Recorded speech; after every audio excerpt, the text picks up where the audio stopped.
What's happening right now? The morning glories are wrapping itself around the hollyhocks, and I'm removing them because they will strangle and block the sun from the hollyhocks. They came all the way from the bottom. They are wild morning glories that blow on the wind. They're very invasive, and if you don't pull them up every day just about, your whole garden will wind up getting strangled. As you can see, this is where the vine was. Now watch. Yeah. This is part of one root. Wow. This is part of the other root. Wow. And look at it. Look at what it does. Wow. Now I'm going to pull that off. Do you still need the support? Pull that off. Now, here's more. And it will go as far as it can, or as far as you allow it to go.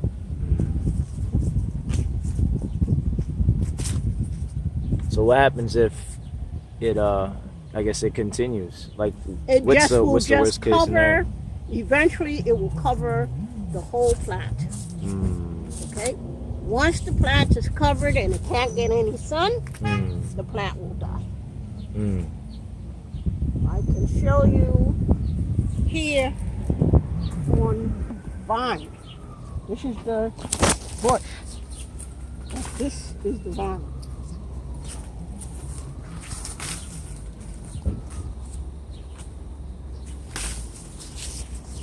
And now look how much of the bush I've uncovered from the vines. And this is not all of it. here's a common question. What's thank you. What's the most effective way to remove vines? It is to pull them up by the roots and take them out of the garden. And do not add them to your compost because the compost may not be hot enough to kill the seed. So then once you add that compost back to the soil, all you're doing is helping it to survive. Yes, there may be a way of nature or the reason they're here, but they really do not belong in any garden.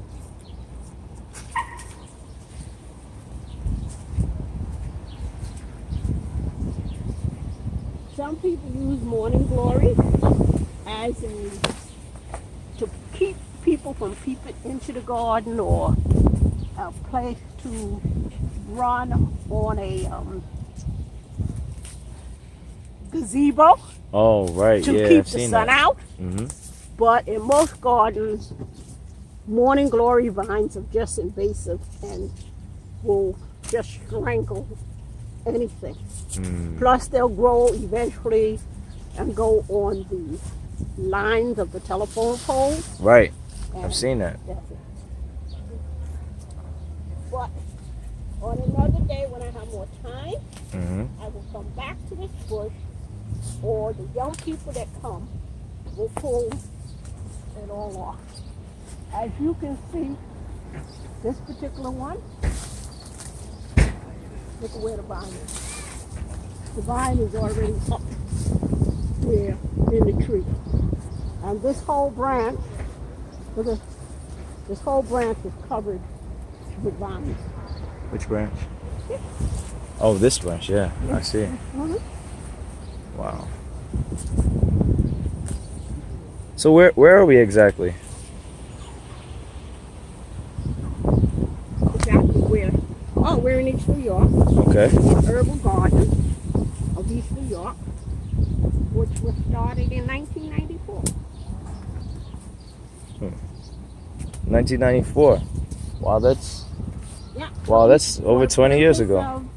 Growing food for the community, quality food, nourishing food, and food without pesticides and additives, which you do not want. Why would you want to do such a thing like that?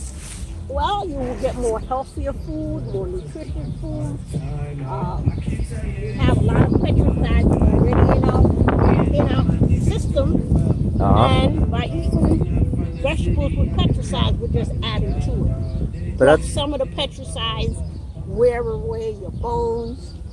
Some of them causes arthritis.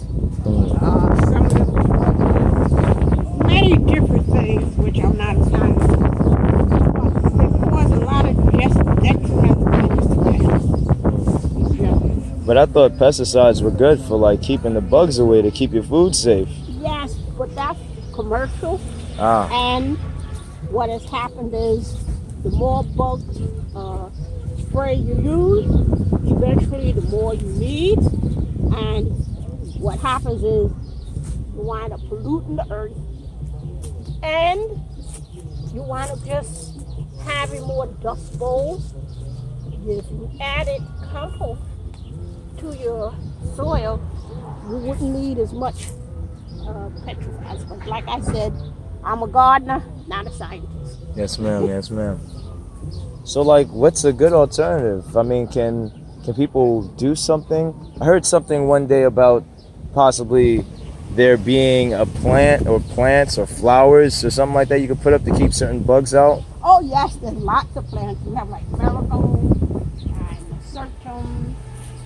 You could use garlic as a spray, onions as a spray. But it's so time consuming to make a batch of onion and garlic spray and to turn around and get your marigolds to grow.